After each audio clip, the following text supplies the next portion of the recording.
And on the subject of participants, our guest this evening is Simon Fanshawe, who I think it would be fair to say that during his life he has got around with various activities, including being winner of the Edinburgh Festival Perrier Award, which I don't think he put in the biography that he gave to us for some reason. He was a co-founder of Stonewall, which definitely got a mention. He was also a co-founder of Diversity by Design, in which capacity he's a diversity consultant, broadcaster, and author. Diversity by Design supports organizations to truly diversify their senior people. And his latest book is, there we go, The Power of Difference, which was published in 2021 and was the Chartered Institute Management book of 2022. He was also voted the second most influential thinker in 22 by HR Magazine and inducted into their Hall of Fame in 2023. So if either of the two of our organizations have a Hall of Fame, he might even find his way into that in due course. And he's currently on the board of Powerful Women, which is an organization that boasted Ed Davey as a board member not that long ago, it would appear. So I think, yes, I should also mention, well, I was going to talk about LGBT Liberal Forum, but I won't because I've just spoken about Simon. And I've also mentioned the book. But let's start talking about your history with Stonewall, how you got involved with that and where it got to and why you are no longer involved with Stonewall. Well, it's not so much being involved with Stonewall in the sense that, you start something and then you take it as far as you take it, and then, you pass it on to other people and they develop it. But it's a disagreement with the way in which it goes about what it goes about. But with your permission, I'd like to go back a bit further, because I think there's a very interesting arc that tells us something about politics and where politics is going wrong at the moment. And I think that also reads into where I work a lot, which is around diversity and inclusion, and where that goes wrong, if you like, within organizations. And it's really to go right the way back and think about the ways in which advances were made around the issue of homosexuality and lesbian and gay law reform. And if you go back to 1954, which was when the Wolfenden Committee was established, and you may remember that the Wolfenden Commission was established to look at the issues of homosexuality and prostitution. Wolfenden himself made a very interesting remark, though, on the publication of the report in 57. He said, to be blunt, the question before us is whether or not the state has a role to play in anyone's personal morality or immorality. And what's so important about that is that it reminds us that the committee itself didn't take a moral view about either prostitution or homosexuality. It took a view about whether or not the state, in that case the law, had a role in regulating people's morality. The point about homosexual law reform is it's always been achieved in this country by not talking about homosexuality, and that's for a very good reason. When we started Stonewall, if you'd looked at the social attitude survey then and asked people whether they approved of homosexuality, we were kind of 80-20 down. And that was true right the way through that period. If you'd gone back to Wolfenden in the 50s, the figure would have been even more marginalized.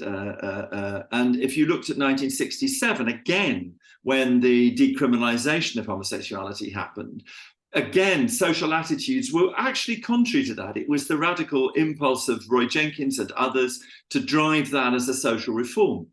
What was interesting about that, though, was that the one thing that lesbians and gays need in politics and to achieve change is we need visibility.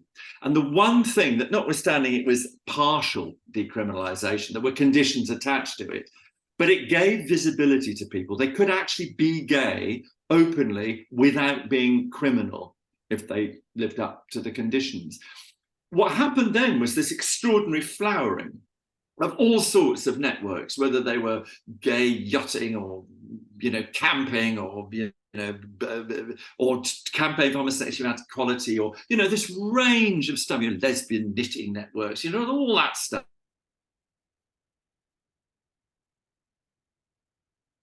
Sort of, it flowered because, of course, people have a way of doing it.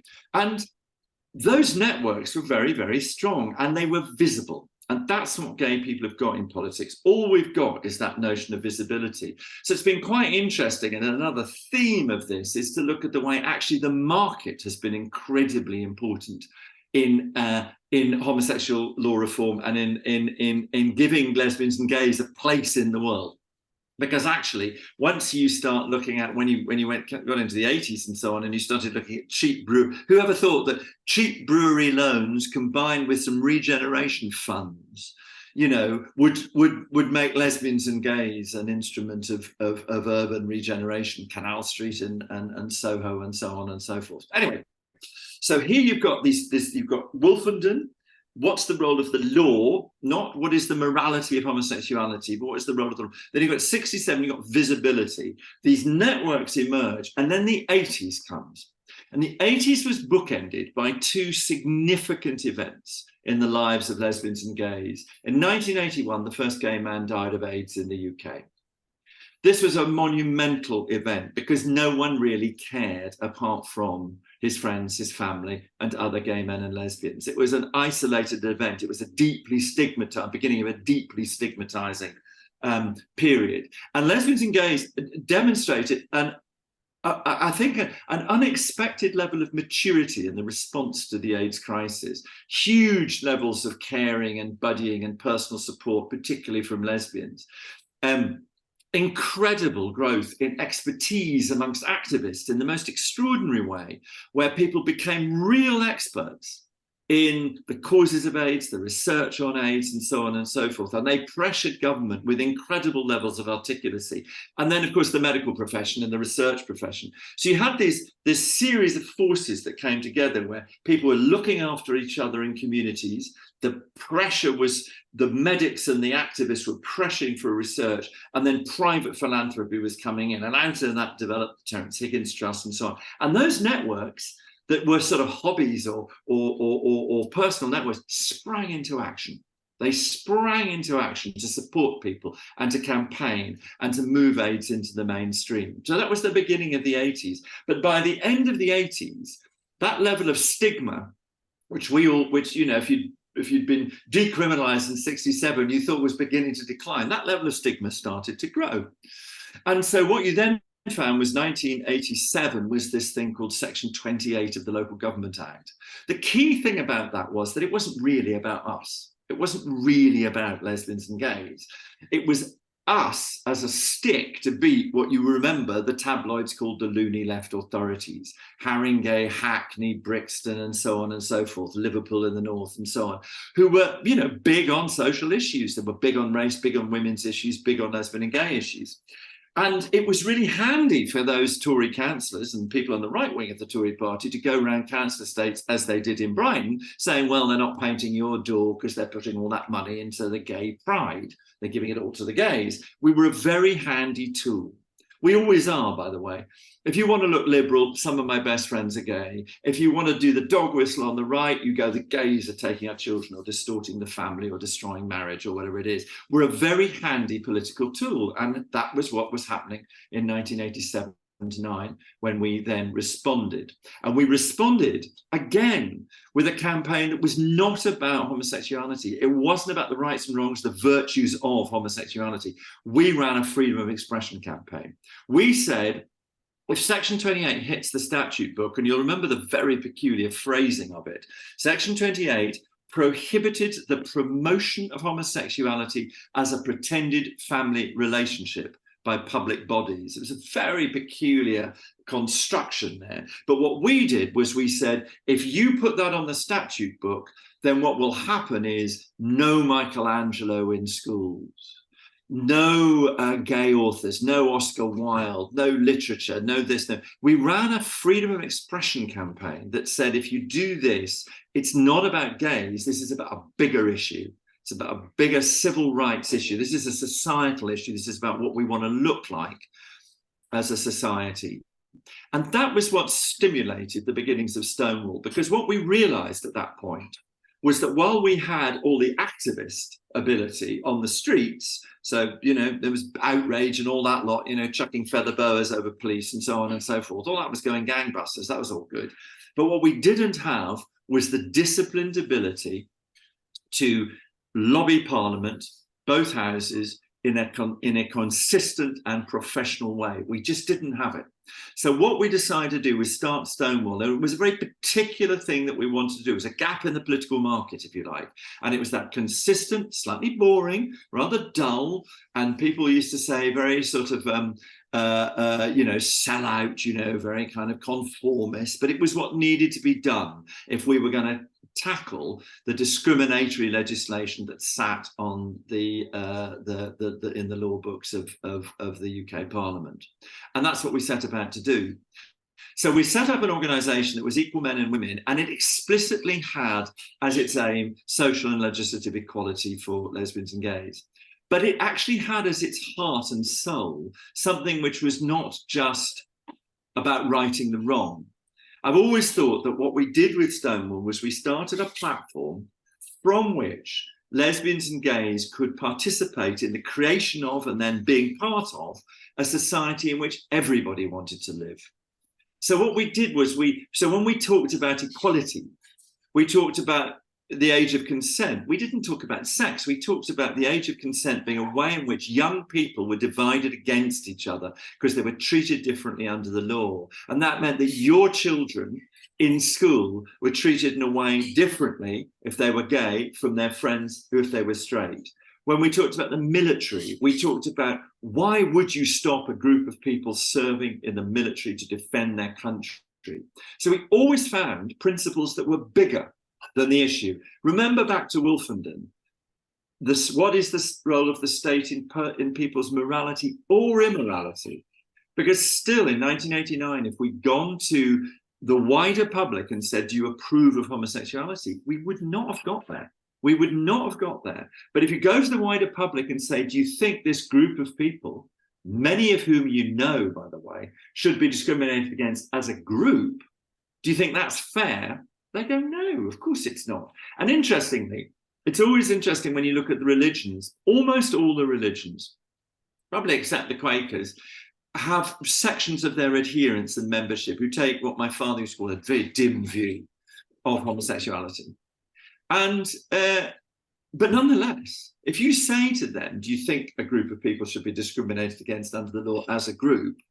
And you say that to Jews and Muslims and Catholics in Belfast or Glasgow, they know what you're talking about. They understand that bigger principle. It relates to their lives. So it was always for me about creating that bigger principle, that it was all about creating a society in which everybody could live. And that's what we did. So, I mean, there were funny stories. I mean, there were kind of amusing moments when I remember Jeffrey Archer almost walked out of a studio once when debating the age of consent.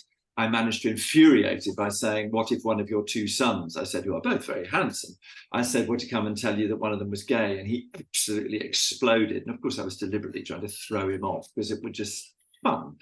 And then I was brought up in a military background, and I was very used to sort of army officers and all that kind of sort of, type that I'd been brought up with. And I found myself in a studio once with a general. And he was arguing that what we used to call the shower defence. And there's two particular things about these kind of very upper class. In those days, the army is rather more meritocratic, but in those days, generals were by and large very upper class. And they had two things, but one of them is they say homosexual in that very sort of marvelously upper class English way, which I love, homosexual. And the other thing they do is that they don't have a great adherence to consonants in their life. So the shower becomes the Shah. So he was mounting what we call the Shah defense. And the Shah defense was that he said, well, the thing is, if you were not a homosexual and you find yourself in the Shah with a soldier who was homosexual, you might find yourself, rather disturbed and a little bit anxious and really rather frightened, a little bit nervous. And I said to him, well, to be perfectly honest, if the idea that some bloke thinks you've got a cute arse makes you nervous, then I'm not sure the army's the right job for you. So we had fun. We had fun as well as taking on the political arguments. But the big thing was this thing of a principle beyond our own self-interest. And one of the things that I think has gone wrong, so by the time we got to 2014, you will notice that Stonewall, remember Bobber Job Week? Many of you might be old enough to remember Boy Scout Bobber Job Week and that big yellow tick. Well, yellow tick on the legal equality front, it was done. Job done. It took a little bit longer in Northern Ireland to get equal marriage through. There are a couple of anomalies around pensions, but actually there is legal, legislative equality for lesbians and gays now in the UK. Job done. What Stonewall should and could have done then was started to work on social inequality and looked at some of the continuing discrimination, which we know exists, and the way in which different people have different experiences in their lives. Could you just hang on a second?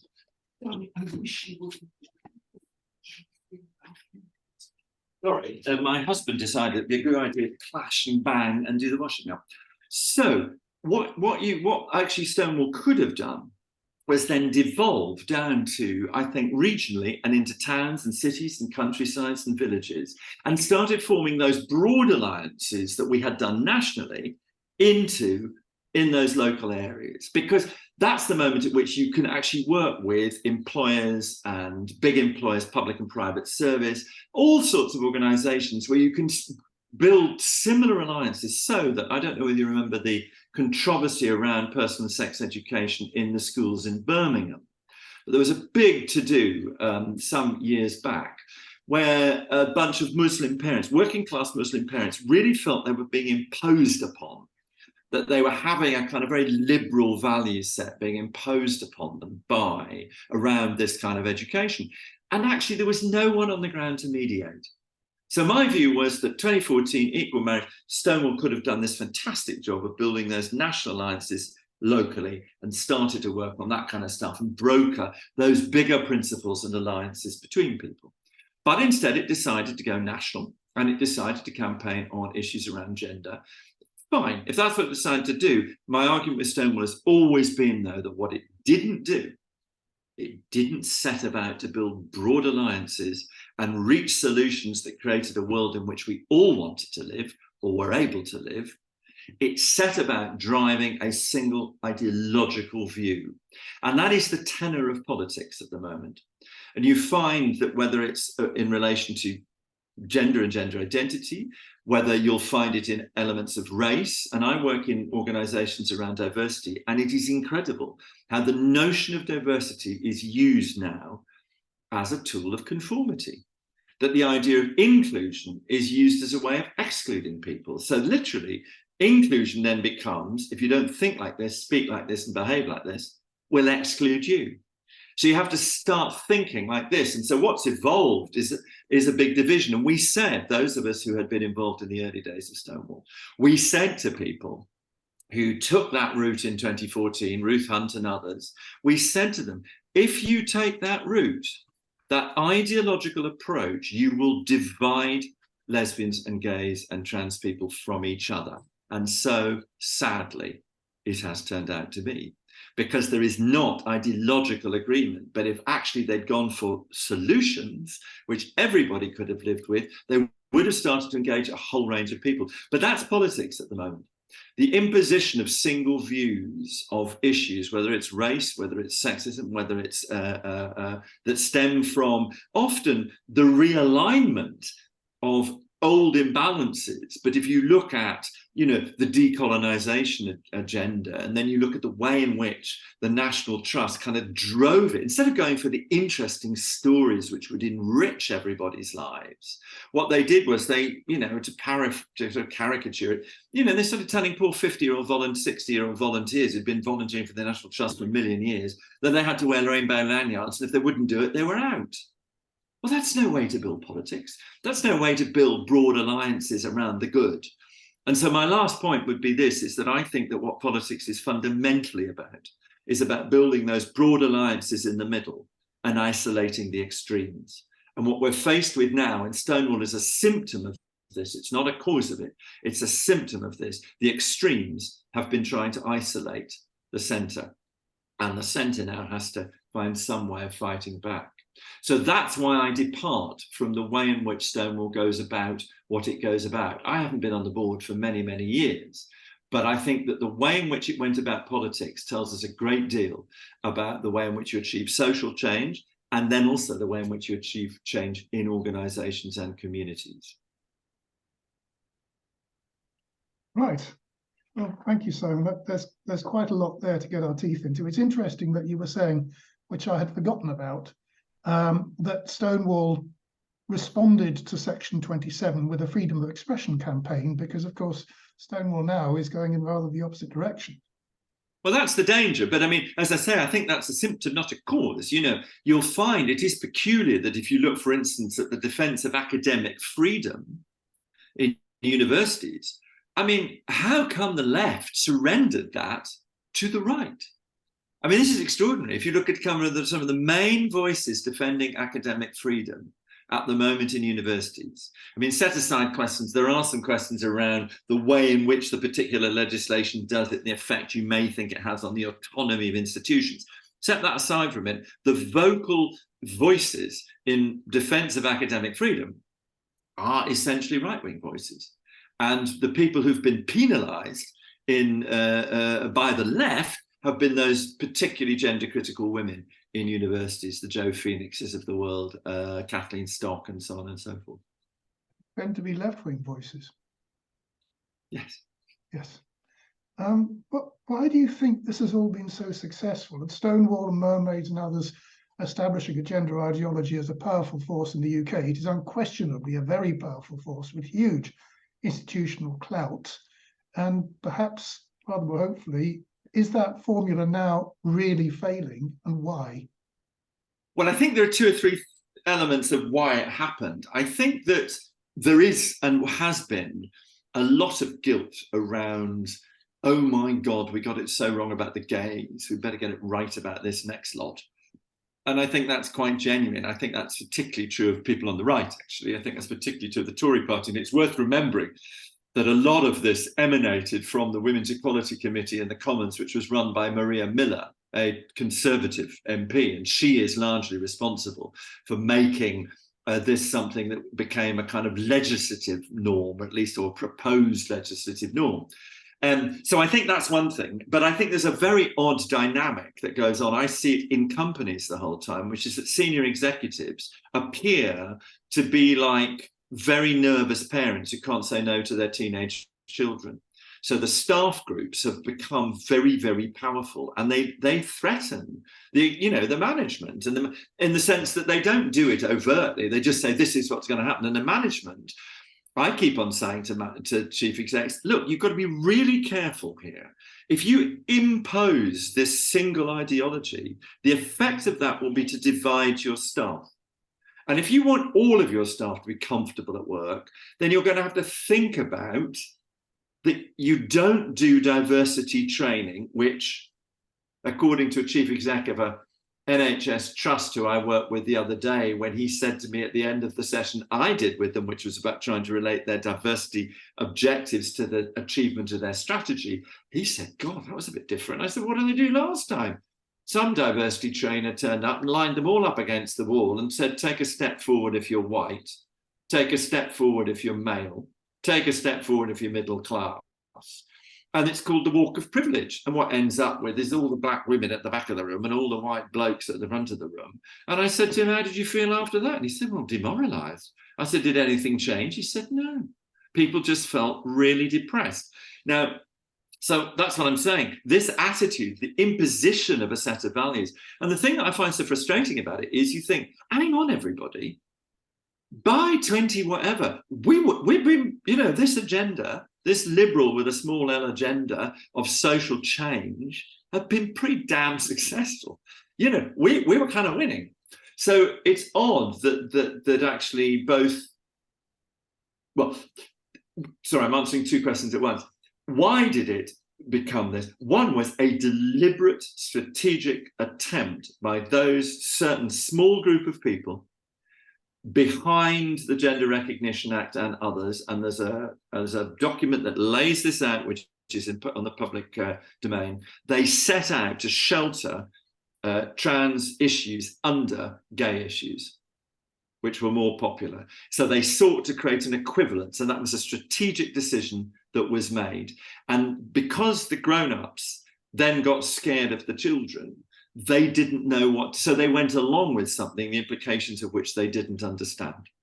So you're right, it seeped into all over the place with people not being brave enough to say, hang on a second, this is the imposition of a single ideology. It's not the only view about race or about gender or about whatever.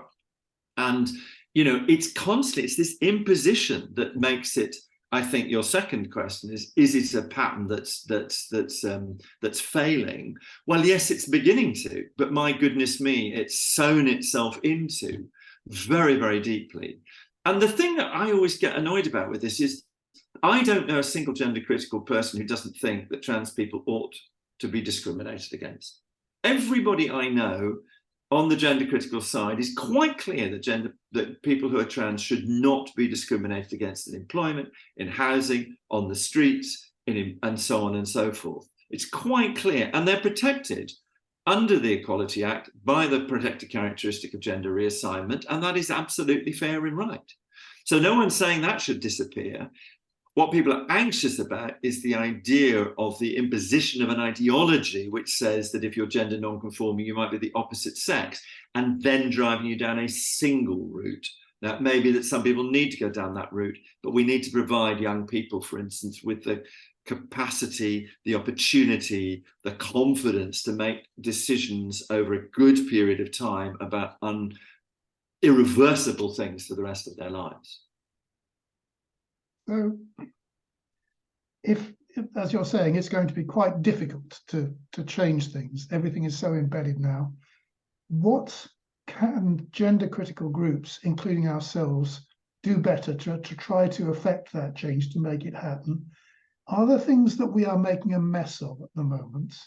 And what lessons perhaps can we learn from what went right with Stonewall in the early years? Well, I think what we've got to do is we've got to look for solutions. We've got to be absolutely clear that we do not accept that to disagree with gender ideology, which many trans people do, many lesbians, many gays do, that to disagree with gender ideology is not bigotry.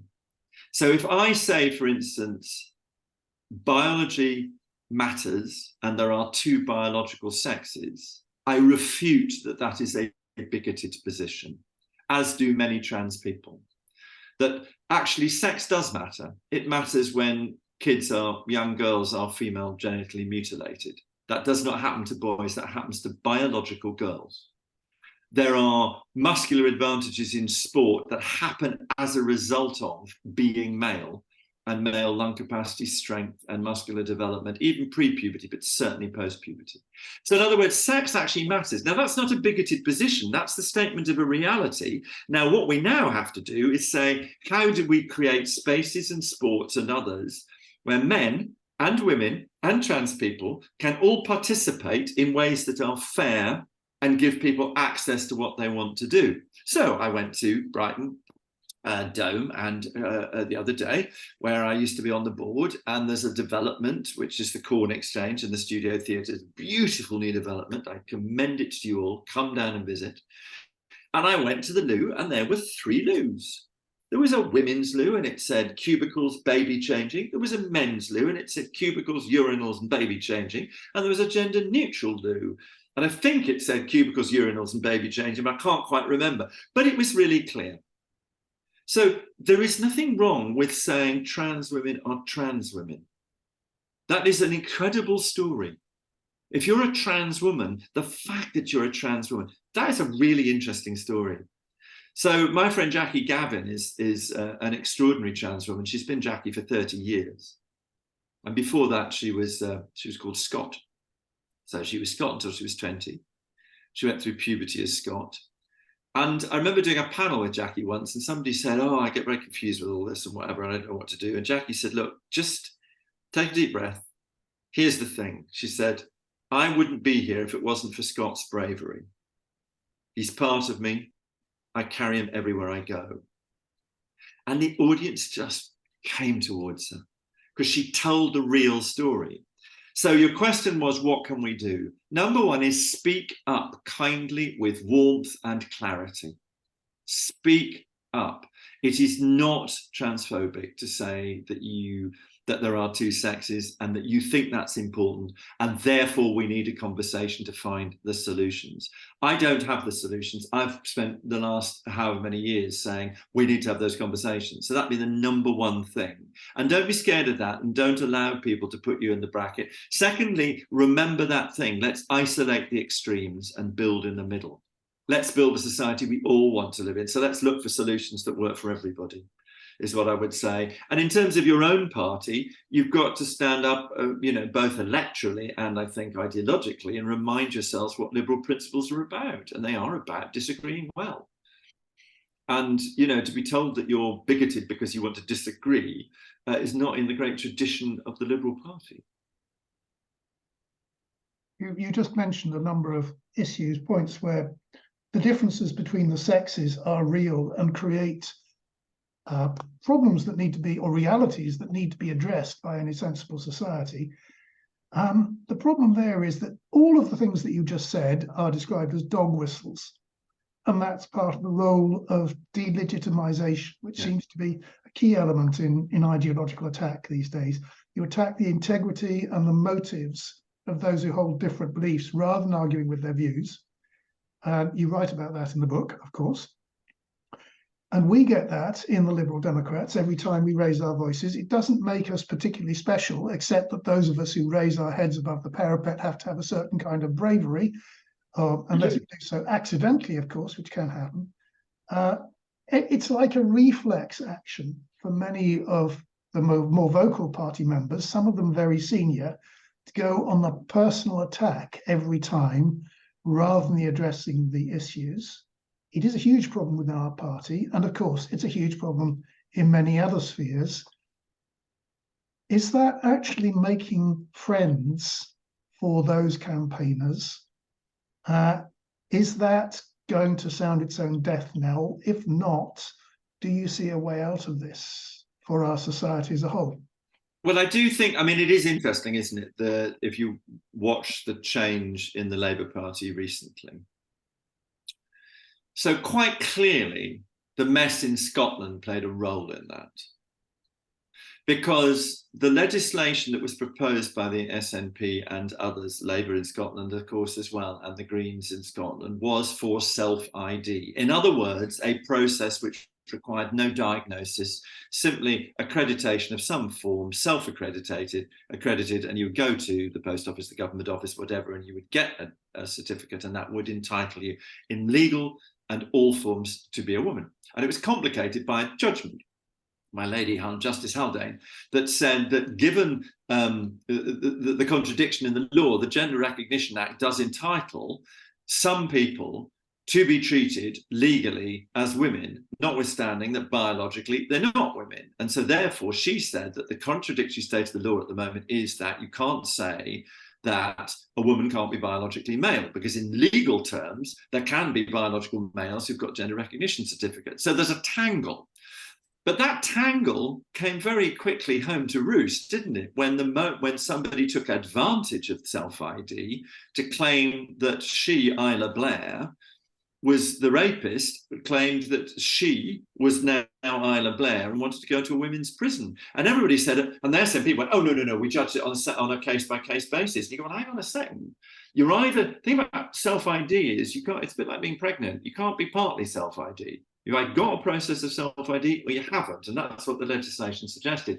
So what happened there was that the aspirations of the activists ran up against the reality of those that would take advantage of badly drafted legislation.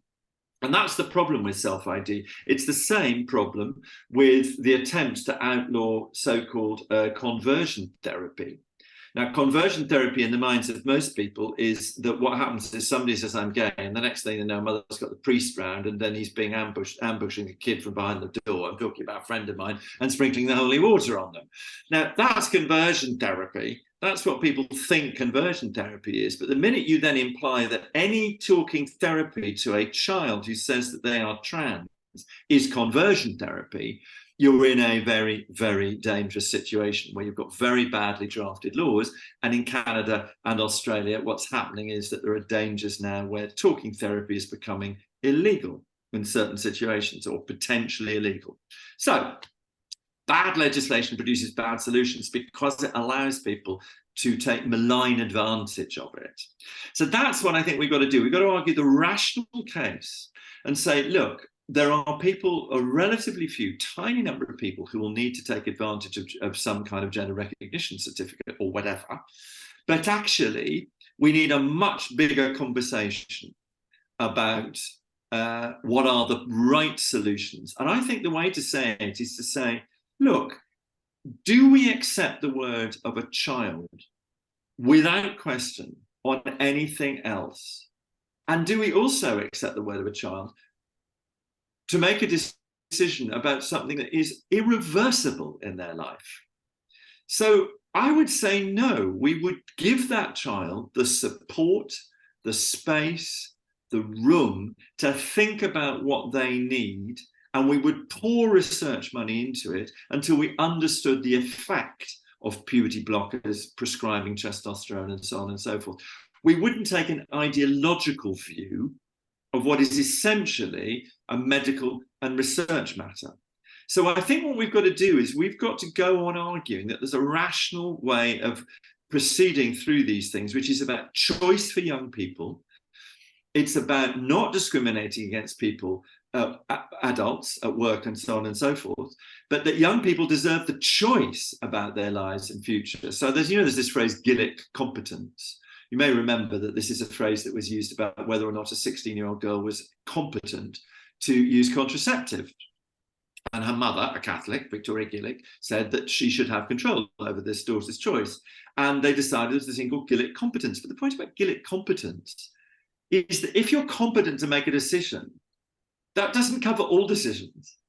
I'm competent to, drink a glass of wine because I'm this age or whatever, but I'm not competent to make a decision to chop off my own arm without, or to murder somebody or whatever.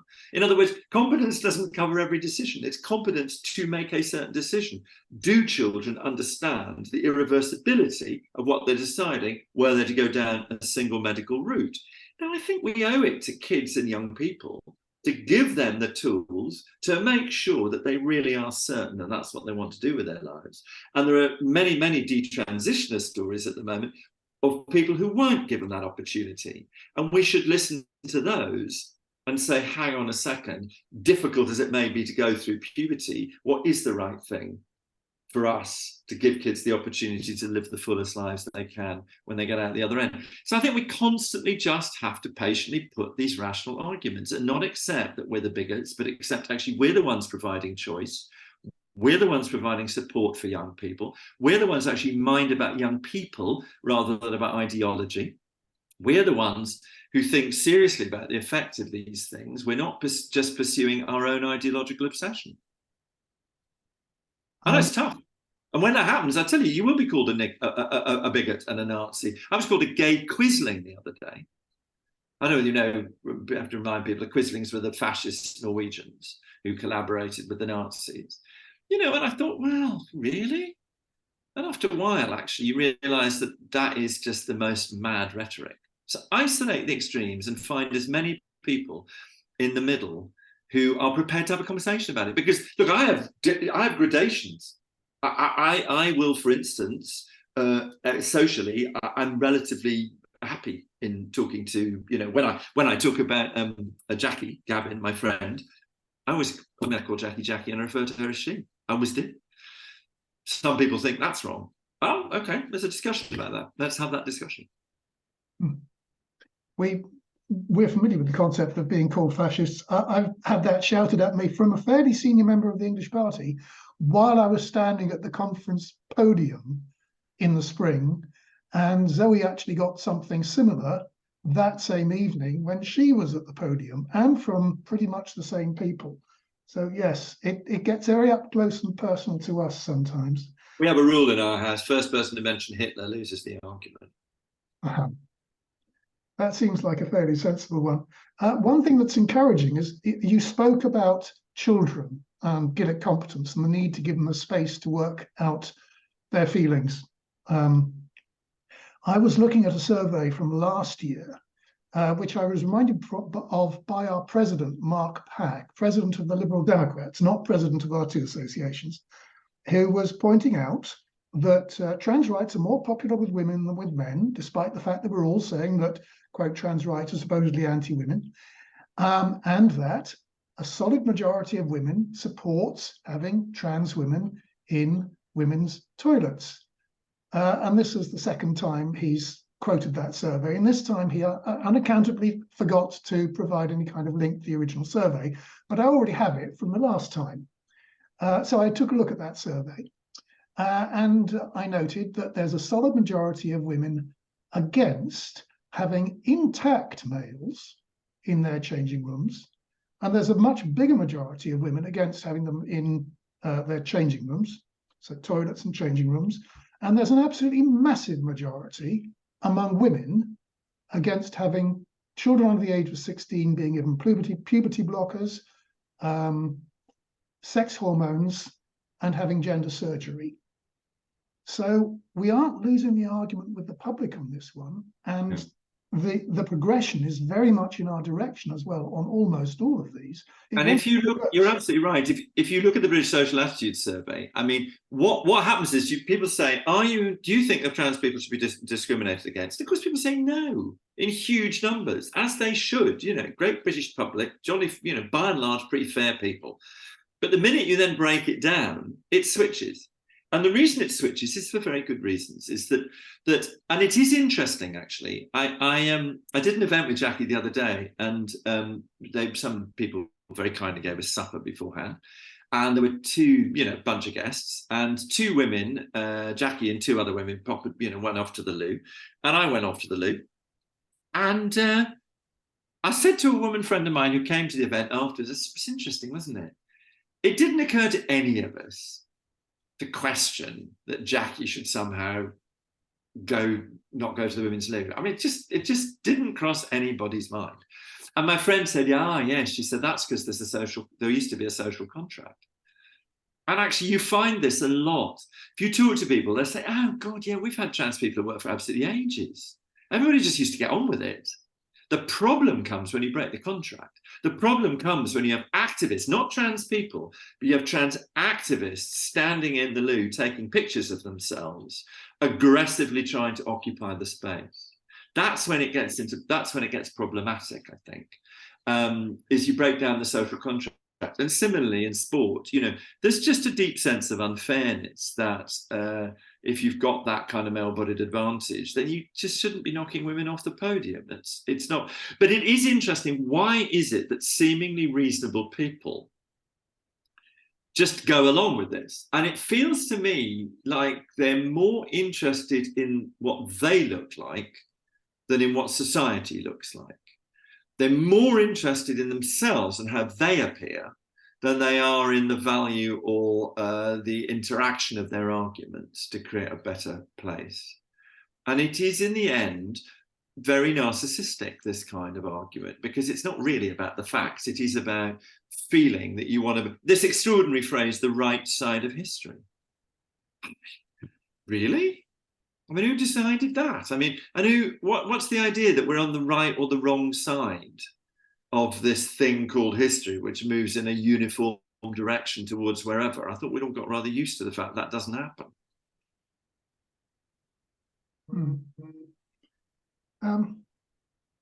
Moving to a slightly different question, there are a few very impressive gender critical organizations in the UK now. I don't know how this compares with the rest of the world, but we're certainly doing pretty well in terms of women's groups and groups concerned with fairness in sports. And of course, we have Sex Matters. But there's only one high profile LBG group, and that's the LGB Alliance. I don't know of any groups for gender critical trans people. I wonder why that is. And well, I think I wrote a piece for Unheard the other day where I've often thought this, and it was actually conversations with this friend Jackie and another friend Adele that made me think about this. If you look at the Gender Recognition Act, in the Gender Recognition Act, it is an offence if you're a public official and you know somebody's biological sex, it is an offence to reveal it. And I think that's significant, because the whole point about the Gender Recognition Act and the whole point about that form of campaigning, you'll remember it came about because this person wanted to marry their partner, but because this was before same-sex marriage, because they were legally opposite sex, they couldn't get married. And what they wanted to do was be legally opposite sex so they could get married. I mentioned before that the only weapon that lesbians and gays have got is visibility. Well, actually, what's interesting about many, many trans people is what they want is invisibility. The absolute triumph of their lives is to pass. That is what they want. They just, the number of trans people who said to me, we just want to get on with life. All I want to do, I just want to get on with it. You know, I don't want to have to explain. I just want to get on with it, you know? And that was the point originally. Whereas I think there's a strand of trans activism. In fact, I know there's a strand, there's not even a strand of trans activism. The mainstream of trans activism is not part of that tradition. It's part of queer theory, critical race theory, which is essentially about disrupting the contracts that exist between us in order to create forms of revolutionary disruption. And so they precisely don't want invisibility. They precisely want to break all those agreements that people have that make it easier to just live together.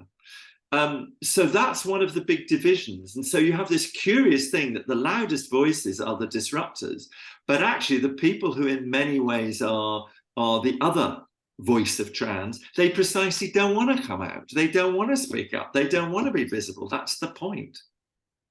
So that's difficult for them. I'm going to hand back to Zoe now, if that's okay, to field questions from the floor generally. Are you ready for that, Zoe? Yeah, thank you, Toby.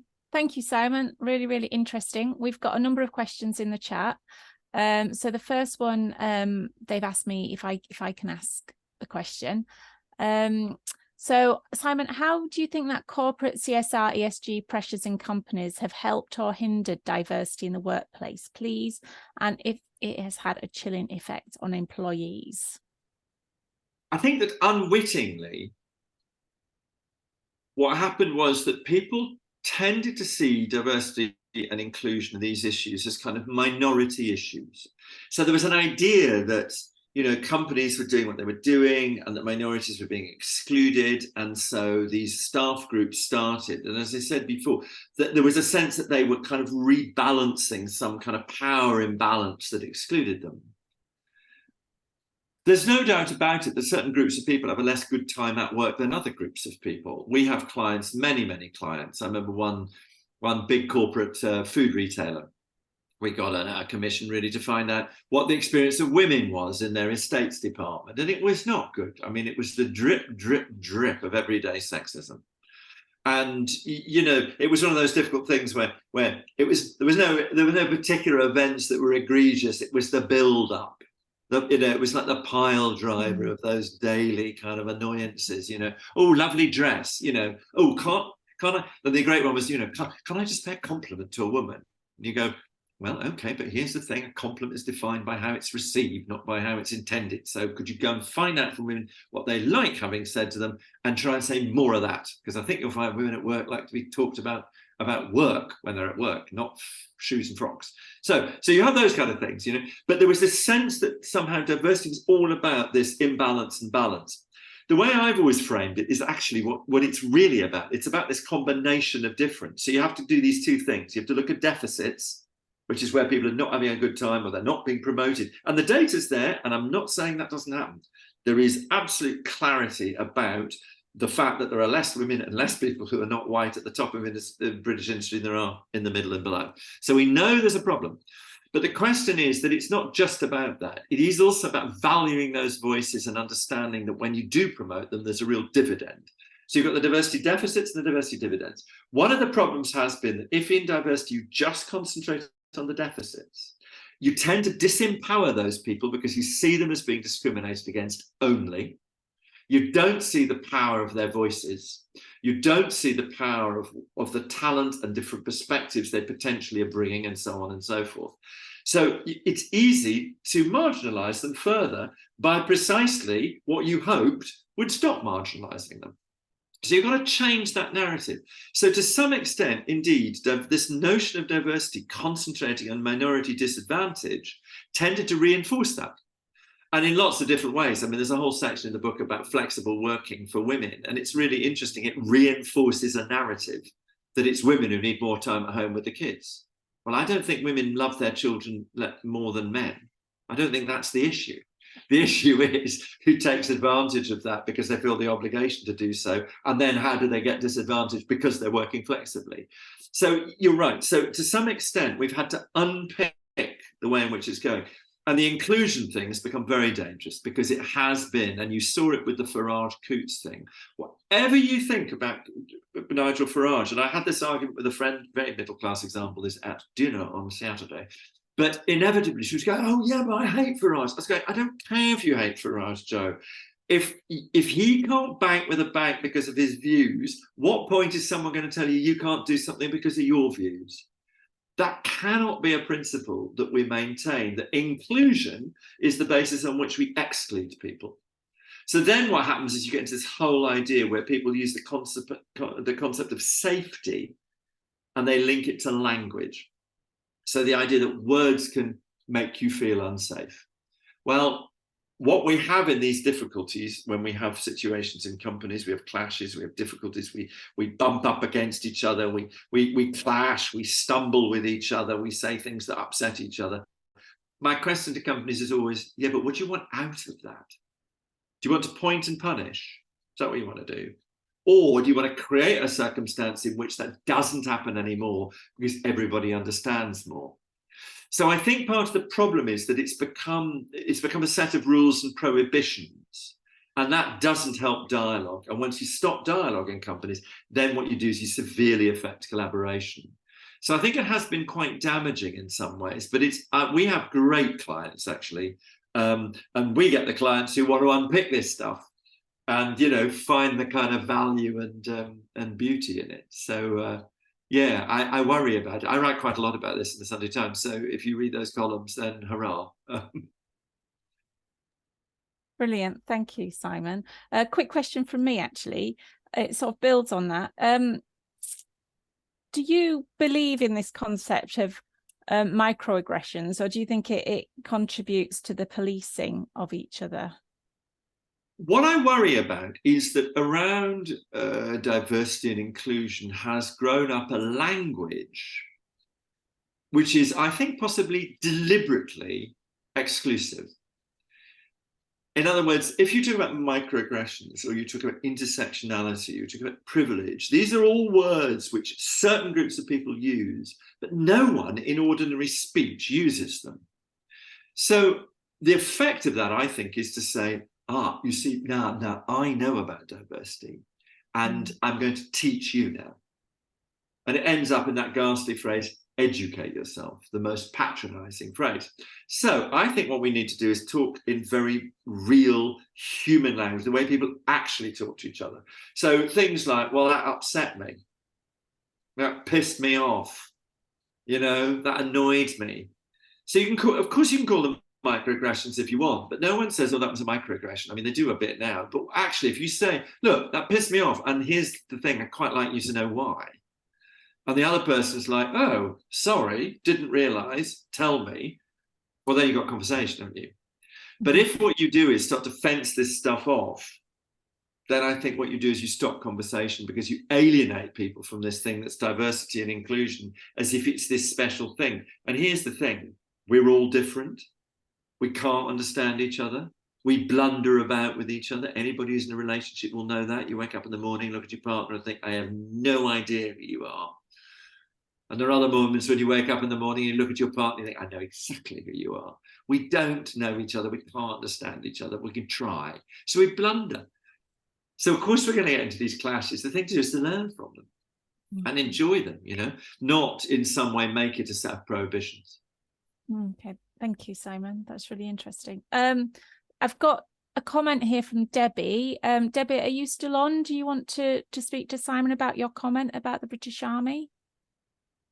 I wonder if Debbie's still on. Yeah, I'm still on. No, would you read it? Yes, absolutely. No problem, Debbie. Okay, so Debbie's put a comment here. Last week, the British Army featured an individual identifying as a woman alongside 4 female leaders. This situation raises concerns about the fairness to women who have diligently advanced into leadership roles through their own efforts. Organisations like the British Army should carefully consider the potential repercussions of such actions, as they could undermine the genuine achievements of women. The current approach may inadvertently discourage the aspirations of women and girls. Balancing recognition while preserving the integrity of women's achievements is essential. What are your thoughts, please, Simon? Well, my thoughts are that the army has been incredibly successful in understanding that women have got an enormous contribution to make, not just in the old days, as in the old days in the back office, but actually on active duty. And that took a long time, and it was a very important fight. And it was important because it recognised the difference and contribution that people can make. So it wasn't about being 6'4". That wasn't what made a good soldier. All sorts of things make a good soldier. And if you think of the comparison with the fire service, for instance, I remember I was working with one part of the fire service, and I remember a woman saying, you know, when someone was saying, well, the trouble is women aren't strong enough, they can't do that, and they can't do this. And they go, yeah, but we're a hell of a lot, we're a lot of use when you're trying to get in to rescue a family through a very small bathroom window. Good point. So this is all about the recognition of what women bring to armed combat. What I found peculiar about that situation was, again, what is the problem? Where is the issue that says, let's have a panel about women, and let's also have a panel about transgender people in the army, because these people will have experienced completely different things. These are completely different stories. They're equally interesting. Well, no, I don't know if they're equally interesting. They may be not. I mean, the individuals, some of them may be very dull, some of them may be very interesting, but they're potentially equally interesting. And actually, women have had a very particular struggle in the army with sexism, with the ability to be promoted and getting in there and onto the front line in the first place. And that is a very particular story. So I have 2 questions. One is, why were those women participating in that way? They just kind of went along with it. And that's because they're captive to the sort of be kind mentality that says, actually, you're not allowed to criticize that. Somebody somewhere should have said, don't be ridiculous. We're not having that panel. What we're doing is we're going to do a panel about women. We'll do another panel about trans people in the army. And actually, these are going to be 2 really interesting and very different panels because they're different issues. So I think that, you know, going along with it really damages it, because actually kind of your ordinary folk, people, it's a ghastly phrase, isn't it, really? It was a good film, but it's an awful phrase. You know, your average person like me looks at that and goes, that's ridiculous. These are completely different groups of people, so why aren't we treating them differently? So why is the army not treating them differently and saying they've got different stories, let's hear both? I just think it compromises the sort of rigor and integrity required. I've got a comment. Alison, what are Alison's thoughts? I mean, you may not want to contribute them, Alison, but you may. Was it Alison? Oh, Debbie. Sorry, Debbie. Don't know if you want to say anything, do pop it in the chat, Debbie. I mean, if people disagree with me, I mean, please do, you know, do say, and go on mic and say as well. I have another question for you, Simon. Particularly these last few days, it feels like there's been a lot of discussions and differences emerge within the gender critical movement, and of course that's no surprise, right? Everybody's different, everyone's come to this issue from a different background, and everyone's got a different perspective on where it needs to go. For instance, some of these differences can seem quite large, like is it repeal the GRA? Is it remove gender reassignment completely from the Equality Act? I mean, lots of differences. I think there's lots of agreements on single sex spaces and things like that. But, you've mentioned yourself around pronoun use and things like that. What advice, you know, I mean, it feels a bit wrong asking a man, what advice do you give the gender critical feminist? But you know what I mean? What advice from a sort of HR perspective would you give, understanding how, because you helped build this gay rights movement, what advice would you give for us, for women, as we embark on this movement? Yeah. Well, I'm loath to I'm loath to give advice to feminists. I've had a wonderful time in my life.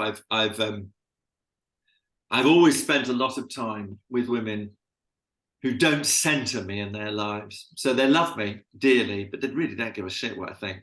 And I've always enjoyed that ever since I went to university. Look, I think that single sex spaces are important. I think that we should be really, really cautious and not medicalize children.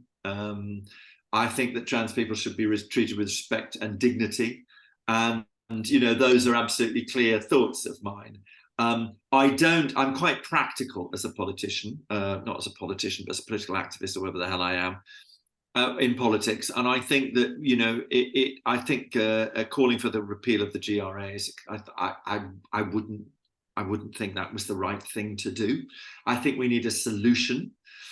And I think that solution comes through dialogue. And I think it also comes through the respect of difference. So I always think of these things in three ways. I think biology, law and policy, and personal interaction. So I think people have very different views about personal interaction. I have met many feminists who absolutely would have done before, but will not now in any way use female pronouns, so people who are not biologically female.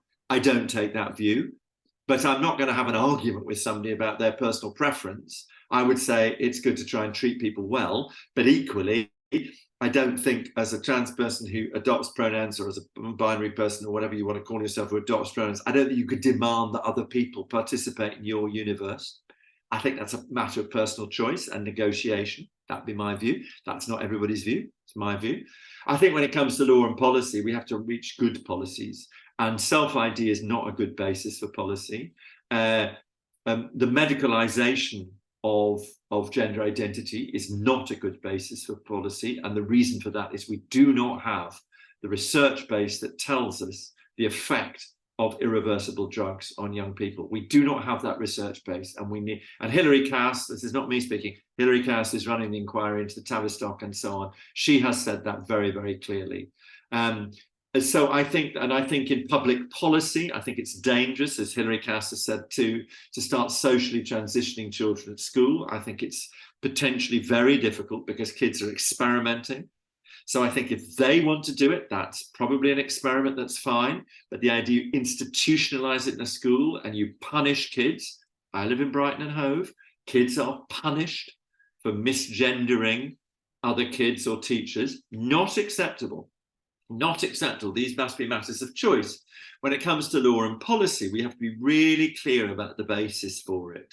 So if we're going to do law about conversion therapy, we have to be really clear about what that means. If we're going to have law that comes out of the Cass review about whether or not there's an age, whether there's a competency, a Gillett competency, if you're really clear about the research, and so on and so forth. So I take a rather pragmatic view that actually the thing to do is to have these discussions. Let's be sectarian about them. Let's have the discussions about what we think builds the broadest alliance, so we can protect women's spaces and sports and services. That's fundamental. We can protect and give choice to young people to make the right choice for the rest of their lives. Those are the things that matter, not our particular ideological preference. So we need to have dialogue and debate about it. I think that's a really interesting point about building the broadest alliance. There's a question here from Maria. She's asked me to ask, 5 years' time, what's your prediction for the state of affairs? Will Stonewall be back focused on LGB, or will it have been abolished?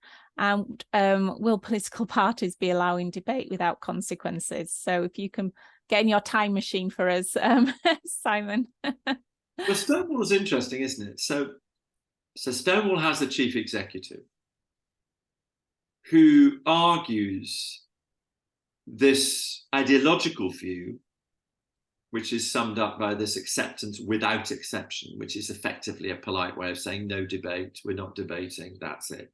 Argues that point, effectively says that lesbians who don't want to date men are sexual racists, etc., etc. Very, very divisive. Then what happens is, turns out she's leaving with apparently no notice period. We don't know why. Then what happens is the day after she leaves, the new chair of Stonewall goes on Beth Rigby on Sky and gives an interview which can only, in the most generous terms, be described as a car crash. I mean, to the extent that he was unable and reduced to absolute silence with the very simple question, do you think a biological woman is entitled to demand intimate care from another biological woman? And he simply ground to a halt, as he did throughout the whole thing. The following day, Stonewall, now whoever that is now in the absence of the chair and the chief executive, Stonewall puts out a statement condemning the interview given by the chairman. So I'm not sure who this Stonewall is now that's putting that out. Maybe it was the board. There's no interim chief exec, so we don't quite know who it is. So what's going to happen to Stonewall? I mean, it seems to me the chair is still there and he's still arguing. We must have dialogue. We must open these questions up. That's what he's arguing. And he's still the chair as far as I know today.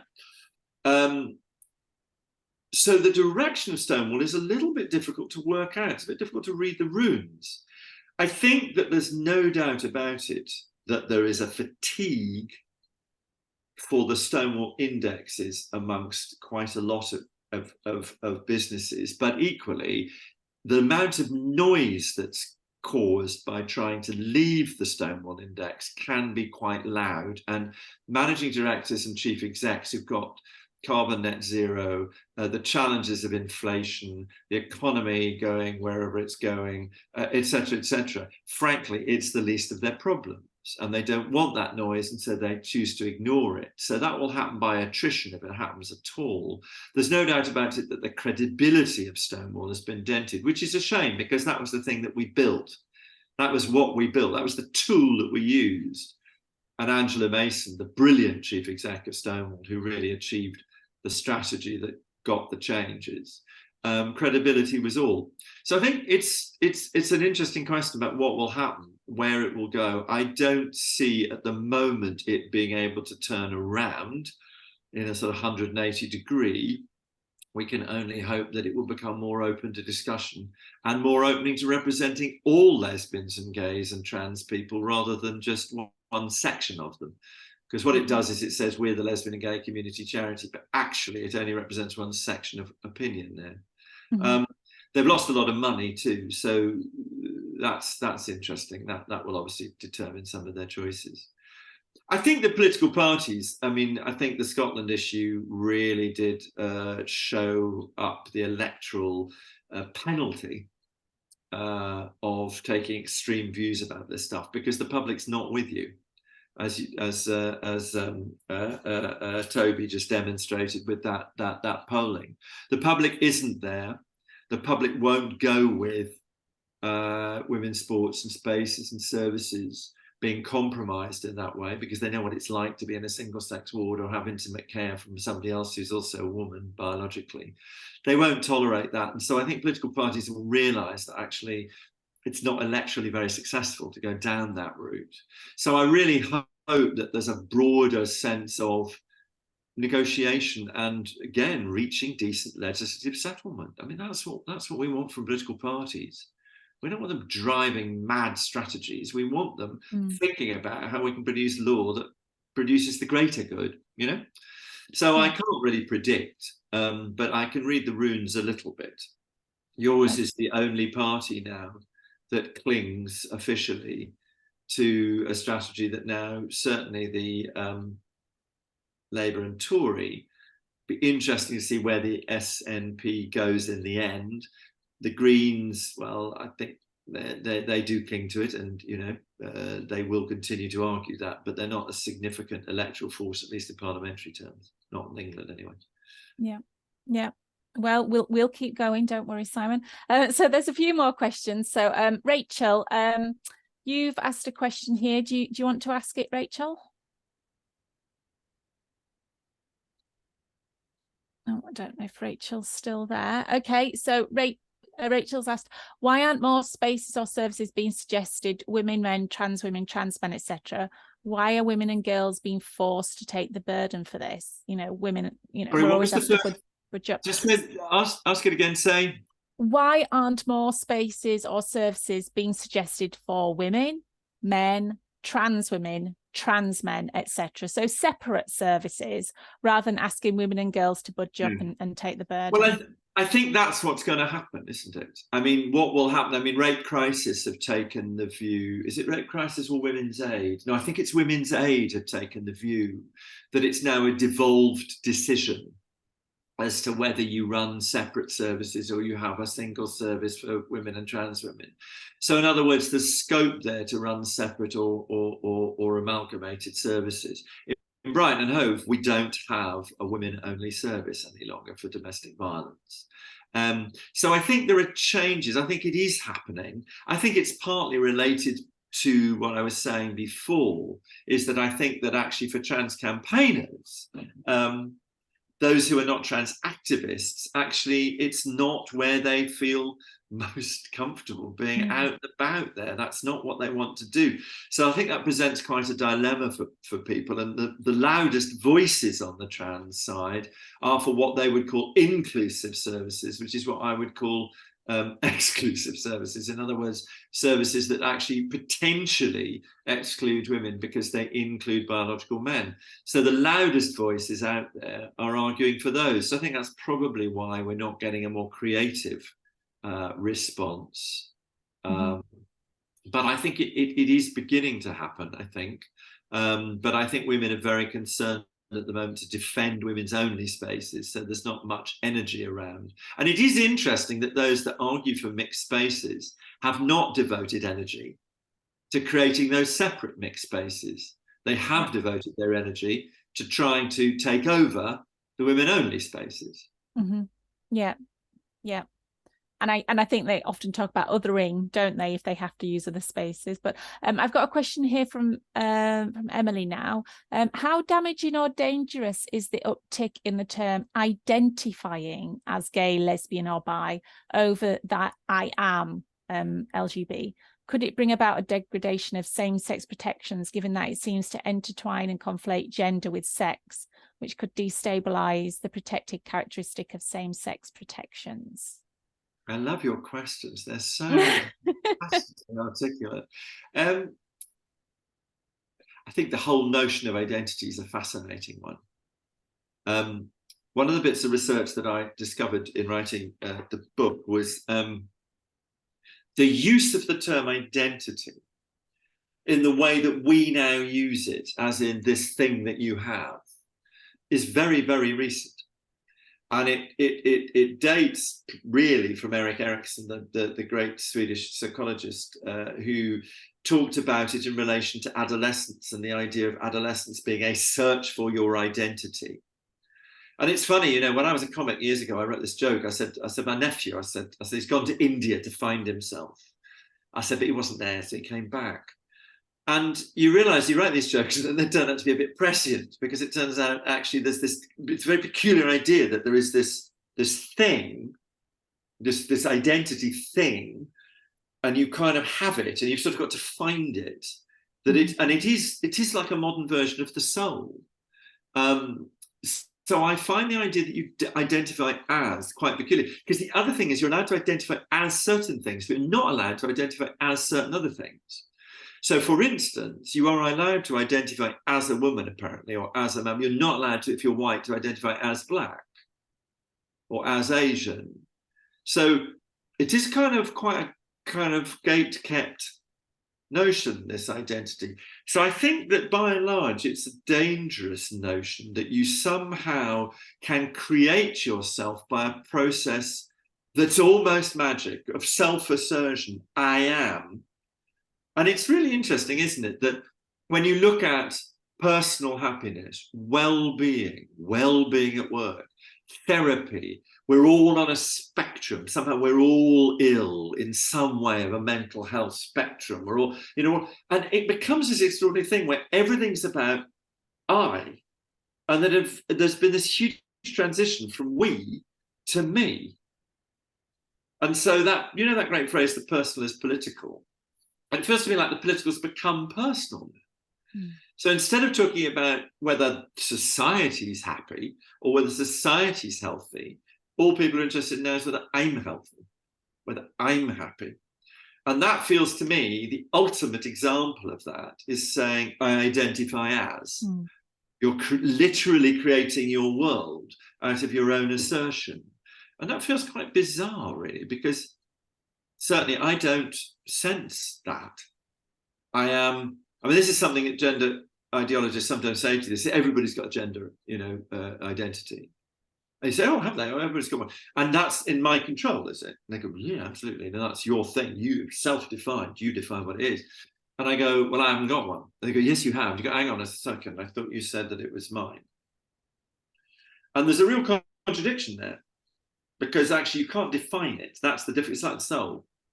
You can't define it. It's not a thing that you can say everybody's got, because if it's so subjective, people say, well, I haven't. So that level, the triumph of the subjective, I think is quite worrying now. My truth. My truth. It's the ultimate example of my truth, isn't it? That's a lovely expression, triumph of the subjective. Right, I'm just going to ask 2 more questions now. I've got an iPhone and an onwards, and then I'm going to pass back to Toby. So this one's about what can be done about all the NHS chiefs who have signed up to Stonewall and who have erased single-sex spaces to all intents and purposes. Well, I mean, simply it has to be said to NHS chiefs that actually intimate care, you should be allowed to insist on intimate care from people of biologically the same sex as you, and that single-sex wards should mean single-sex wards. And, you know, here's an end to it. And actually, we simply must say that. And if you work in the NHS, you must absolutely stick your head above the parapet for that. It's a fundamental indignity, I think, to ask people at their most vulnerable to experience that, something that they just do not want to experience. Yeah, that's not bigotry and prejudice. It really is about what you feel about in your vulnerability. And every trans person that I've ever met actually respects that completely. Yeah, that makes sense. And then last question from Anne. I see lots of internalized homophobia within gender ideology. I wondered what Simon thinks about this. LGBT people have always been very accepting of gender non-conformity, but she worries that especially young lesbians, also gay and bisexual young people, don't have access to the same role models. I'm quite confused about it. I mean, I'm not confused about the idea that, which enrages me, that if you're a girl who likes to drive a tractor or a boy who likes to play with Barbie, that somehow you're not a girl or you're not a boy. That just enrages me, because that, it seems to me, lies at the heart of what we were trying to campaign for, that you could be the girl or the woman that you wanted to be. You could be the boy or the man that you wanted to be. It doesn't matter what that was. And, then you remember the growth of the metrosexual man. And it became hideously confusing. I mean, when we got to a stage where you didn't know who was gay, and that was like infuriating, because we were very happy with our segregation. Thank you very much. And then suddenly you had all these floppy-haired men wandering around flicking their wrists and calling everybody darling. It turns out they were straight. Not helpful at all. Actually rather wonderful. And similarly, women who were kind of tough as old whatnot, good old buzz cut and a pair of Dr. Martens, turned out and married with 3 kids. That to me was the world I wanted to live in. The sort of flexibility, the joy of difference that allowed, the personal expression that gave room for, it seemed to me was absolutely beautiful. And so the idea that when you don't feel comfortable in that way, that we need to be nursed and helped and supported through that discomfort until we get to the point where we actually are comfortable with our bodies, that authenticity means actually growing into our bodies, not changing our bodies to be something different. So I find it very upsetting that kids who are gender non-conforming are having that suggested to them, because the potential for that is lifelong damage. Not saying that there aren't a few children, but it'll be very, very few children for whom that's the right choice. And I'm not in favour really of medicalising kids at all. I think that's a choice you have to make much later in your life. So yes, that is really upsetting. Whether or not it's an internalized homophobia, I don't really know. I've never really understood. I mean, I know there's this thing about Susie Green, who started Mermaids, and the whole idea that it was some battle between her and her husband didn't want a gay boy. So, you know, the boy became a girl. That may be true. I don't know. I haven't seen the research. I haven't explored that enough to know whether it's internalized homophobia. I think it's something. I don't know. I do not know. I simply do not know what it is that makes somebody perfectly sensible go along with this very peculiar notion that you would surgically alter your body. I do know, however, that if you're a parent of a child and the child gets caught up in that social contagion, and you are faced with the terrible dilemma of how to keep your relationship with that child going, and at the same time hold them tight and support them so they can make the right choice and not an irreversible choice that will damage them. That dilemma is agony. And I've met many parents like that. So I understand why they go along with it. But I don't understand why the wider public doesn't say to those parents, we'll support you. Hug that child close, help them through that difficult period and see what happens. Yeah, yeah. Very, very difficult for families, isn't it? Okay, fantastic. Well, thank you, Simon. I'm going to hand back over to Toby now to do his final piece. Thank you.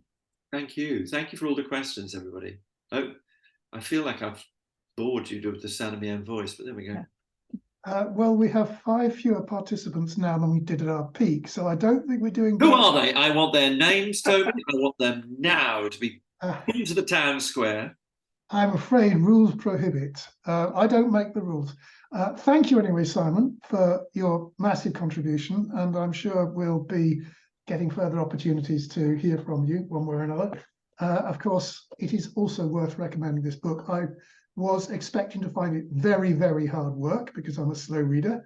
It was actually remarkably interesting, and it told me a lot of things that I agreed with and quite a few things that I hadn't thought about. So that's the power of difference. And thank you also to the whole Liberal Voice for Women team for co-hosting this event. I'd like to say a few things briefly about the LGB Liberal Forum, which was founded last year as a forum and campaigning group for Liberal Democrats who are same-sex attracted, or as we used to be able to say, lesbian, gay or bisexual, and who hold gender-critical beliefs. We haven't been around for long. Liberal Voice for Women has been around for only a little longer, but between us, we are having an impact behind the scenes. We're becoming increasingly visible despite the constant efforts to silence us or to drown us out. It has made an immense difference, of course, that Conference is now back on the ground so that we can be visibly present, even if we are not allowed onto the conference podium. And if you are a Liberal Democrat and you're not a member of either of our 2 groups, please do check out our websites. From memory, that's www.liberalvoiceforwomen.org.uk. I might have got the last bit wrong. And www.lgbliberalforum.org.uk. And I'd like to finish by just mentioning 3 events that I hope as many of you as possible will be able to get to. The first one, obviously, is Liberal Democrat Conference in Bournemouth from the 23rd to the 26th of September. We need your presence. We need your votes. There are some important votes. We do know what's on the agenda now. If you can come, absolutely brilliant.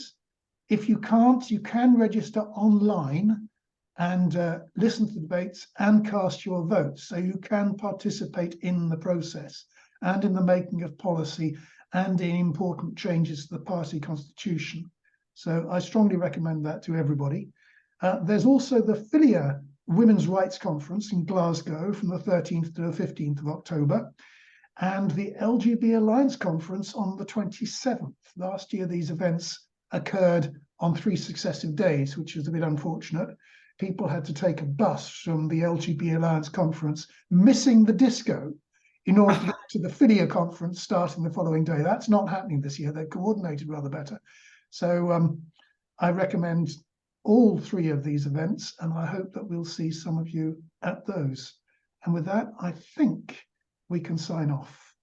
Good night to everybody. Thank you very much. Thanks for listening. Thank you, Simon. Pleasure. Thanks, everyone.